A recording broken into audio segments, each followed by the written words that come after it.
시기입니다. 그때는 뭐가 그리 싫었는지 결혼해보고 나니까 선배가 왜 그랬는지 이제는 충분히 이해가 가고 넝쿨째 굴러온 행운을 제가 스스로 쳐내려버린 게 아닌가 하는 생각이 듭니다. 예전부터 오래 알고 지낸 선배가 한 분 있습니다.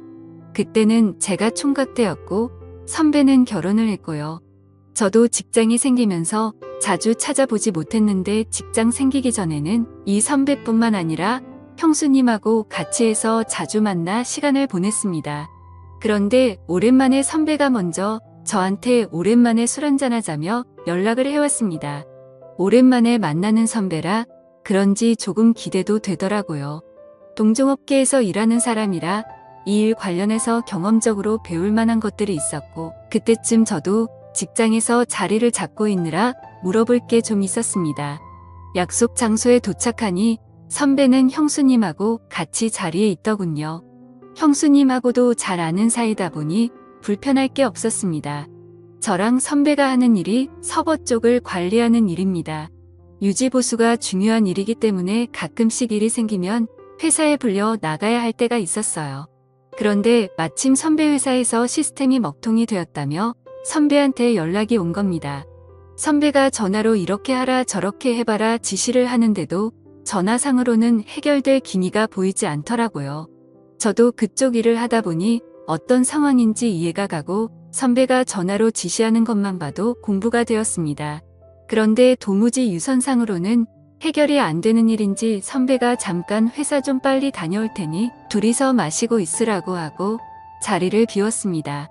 형수님하고는 이미 잘 아는 사이였지만 막상 둘만 있게 되니 뻘쭘했습니다. 단둘이는 있어 본 적이 없거든요. 형수님은 약간 범접하기 힘든 포스를 가진 분이었습니다. 저랑 동갑이기는 했지만 전혀 다른 세계에 사는 사람 같았거든요. 공부도 잘했고 해외에서 석사 학위까지 받아온 사람이었어요. 배운 여자에다가 세상에 힘든 일이라고는 한 번도 안 해봤을 것 같은 곱상한 외모를 지니고 있었습니다. 내조를 잘 아는 타입이라 제가 선배하고 자주 만날 적에도 항상 자리를 지키며 있었어요. 술도 입에 잘 대지를 않았었습니다. 저랑 선배는 한 번 마시면 끝장을 보는 성격이라 밖에서 마실 땐 형수님이 항상 정신을 차리고 있거나 선배 집에서 술을 마신다면 선배 재우고 저도 방에 자리를 깔아준 뒤에 뒷정리까지 깔끔히 마무리 짓고 잠에 들거나 하던 사람이었거든요. 현모양처가 있다면 형수님을 두고 하는 말인 것 같았습니다. 저랑 같은 나이라는 게 믿기지 않을 정도로 어른스러운 사람이었어요. 그런데 웬일로 저한테 술 한잔 따라달라고 먼저 말을 건네더군요. 아무리 선배가 회사 일을 빨리 마치고 온다고 하더라도 왕복으로 1시간은 걸리는 거리였다 보니 못해도 최소한 시간은 둘이서만 남아있어야 하는 상황이었으니 형수님도 선배 때문에 제가 술도 못 마시고 1시간 벌 써고 있는 것보다는 저와 선배를 위해 형수님이 같이 술을 마셔주기로 한 것처럼 보였어요. 정말 속이 깊은 게 현모양처가 따로 없구나 생각했습니다. 형수님은 따지고 보면 저랑은 동갑 내기 친구 사이였기 때문에 사실 저는 좀 편하게 대하고 싶기는 했습니다. 하지만 형수님이라는 관계적 특성 때문인지 어쩔 수 없이 제가 거리를 둘 수밖에 없더군요. 그래서 사실 그간 선배와 같이 시간을 보낸 만큼 형수님과는 따로 접점이 없었는데 그날에 참 많은 일이 있었습니다. 형수님하고는 단둘이 대화를 단 30초도 나눠본 적이 없었는데 그날 술 한두 잔 부딪히면서 이야기를 나누니 동갑이라 그런가 이야기가 잘 통하고 코드가 잘 맞았습니다. 사실 형수님이라는 걸 빼더라도 유학파 출신의 고급진 그녀의 이미지 때문인가 괜히 어려워했나 하는 생각도 들었어요. 대화를 나누는 동안에는 아무런 어려움이나 위화감이 없었고 오히려 동네에서 잘 알고 지내던 동갑내기 여자친구 같은 느낌이 들었습니다. 서로 죽이 잘 맞아서 한참을 떠들었는데 시간을 보니 이미 선배가 회사로 향한 지도 어느덧 1시간 반이 흘러 있었습니다. 형수님도 선배가 생각보다 늦은 이 전화를 했는데 선배는 금방 끝난다면서 둘이 괜찮으면 좀 더 마시고 있으라고 하더군요. 조금 이르게 만나서 그때가 밤 10시쯤밖에 되지 않았고 형수님은 술을 잘 못하는 관계로 천천히 꺾어 마시고 있었기에 저도 술 기운이 그렇게 오르지 않은 상황이었습니다. 둘이 있는 게 생각보다 불편하지 않으니 조금 더 기다리는 건 문제가 없겠다 싶었습니다. 그런데 또 한 가게에서 거의 3시간을 넘게 있었고 형수님이 술을 천천히 마시고 안주도 잘 안 먹다 보니 다른 가게로 옮기는 게 민폐가 아니겠다 하는 생각도 있었어요. 주정도 소주 맥주를 마시는 것보다 형수님이면 와인 같은 걸 좋아하지 않을까 싶어서 자리를 옮기자고 권했습니다. 형수님이 조금 취했나 느낀 게 이때쯤이었는데 목소리에 코맹맹이 소리를 섞기도 하고 눈을 깨슴치르 하고 긴 머리를 뒤로 훔치며 웃는데 평소와는 사뭇 분위기가 다른 게 느껴졌습니다. 형수님이 먼저 좋다고 자리를 옮기자고 했고 근처에 있는 와인 바로 자리를 옮겼습니다. 조금 프라이빗하게 방형식으로 되어 있는데 조명이 불긋불긋한 곳에서 형수님을 보니 분위기가 묘하더군요. 간단한 치즈 안주와 함께 도수가 제일 약한 와인으로 주문을 했습니다. 괜히 형수님이 취하면 그것도 문제가 되겠구나 싶었거든요. 그런데 와인이 맛있다며 엄청난 속도로 술을 마시더라고요. 그러다가 그녀가 팔을 뻗으며 테이블 위에 있던 물병을 제 쪽으로 엎었는데 뚜껑이 잘 닫혀 있어서 물이 많이 흐르지는 않았습니다. 그래도 테이블 위에 살짝 흐른 물을 닦으려고 티슈를 꺼내는데 형수님도 술 기운에 당황해서 팔을 뻗다가 둘이서 서로 손을 잡아버리고 말았습니다. 서로 전기가 통한 듯 저와 형수님은 손을 맞잡은 채로 멈춰 있었고 정신이 아늑해지는 것 같았습니다. 그리고는 자리에서 일어난 형수님이 자연스럽게 제 옆으로 앉더군요. 자기가 조금 취해서 어지럽다면서 잠깐만 쉬어도 되겠냐며 제 어깨에 기대 눕더라고요. 형수님 머리에서 나는 은은한 샴푸 향에 정신이 아늑해질 뻔했지만 남아있는 이성의 끈을 잡으면서 이러면 안 된다고 몇 번을 되뇌이며 정신줄을 붙잡았습니다. 형수님은 일어날 생각이 없는 건지 계속 제 어깨에 기대서 있었고요. 선배가 돌아오면 어쩌나 조마조마하더군요. 어차피 방형식으로 돼 있는 곳이라 커튼 너머로는 아무것도 안 보여서 괜찮았고 형님도 저희가 있는 방에 들어오려면 저나 형수님한테 먼저 연락을 해야 했을 테니 문제가 없을 거라 생각이 들어서 저도 그냥 에라 모르겠다는 생각으로 어깨에 기댄 형수님을 그대로 두고 반대 방향만 바라보고 있었습니다. 시간은 이제 1시가 다 되어 가는데 곧 온다던 선배는 연락조차 없더군요. 형수님은 아직도 제 어깨에 기대서 새근새근 숨을 몰아내 쉬며 있었고 저는 속으로 애국가까지 부르면서 올라오는 술 기운을 참아내려 애를 쓰고 있었습니다.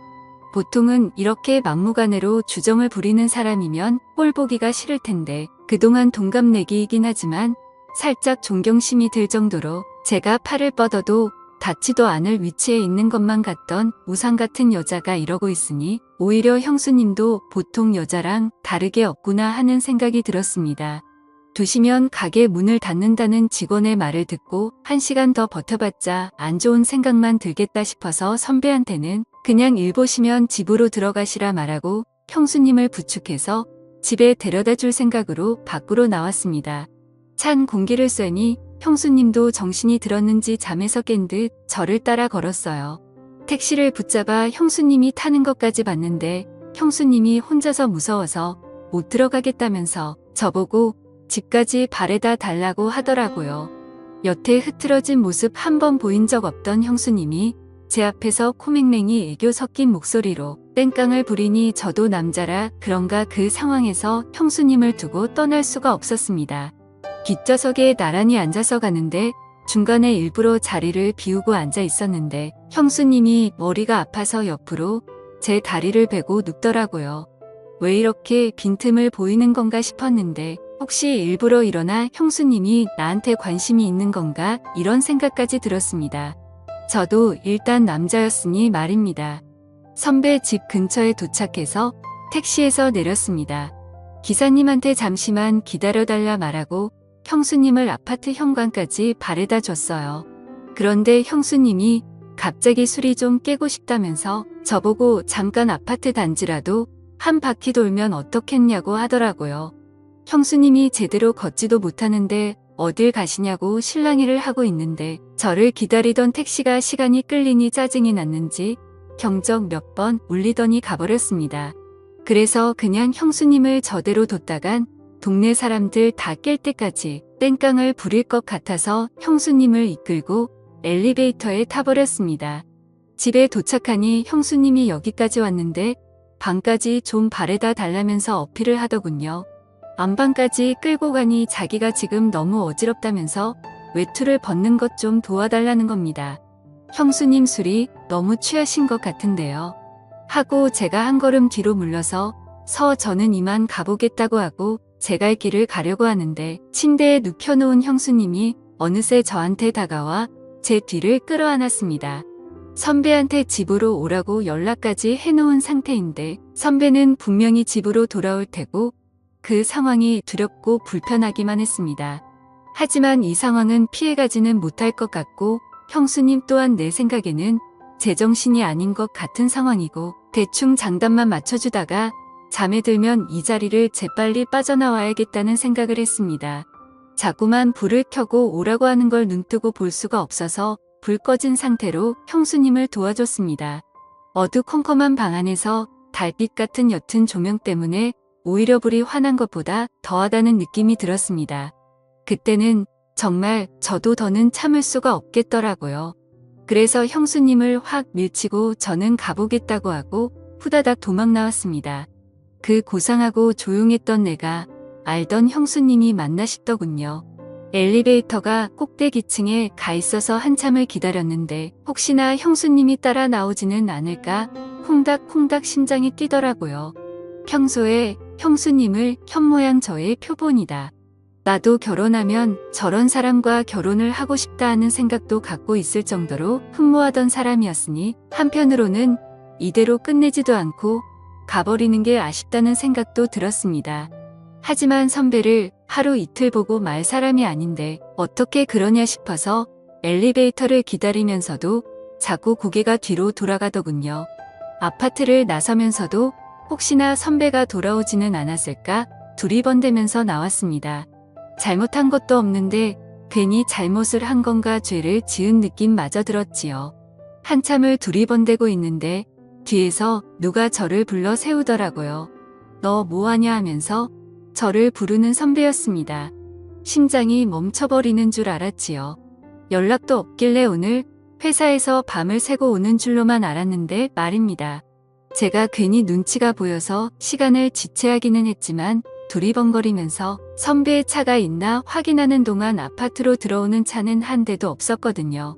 그런데 어떻게 선배가 여기서 저를 불러 세우는 건지 싶던 찰나에 선배가 저한테 왜 한참 좋다가 그냥 가는 거냐고 하면서 무슨 문제가 있냐고 묻더군요.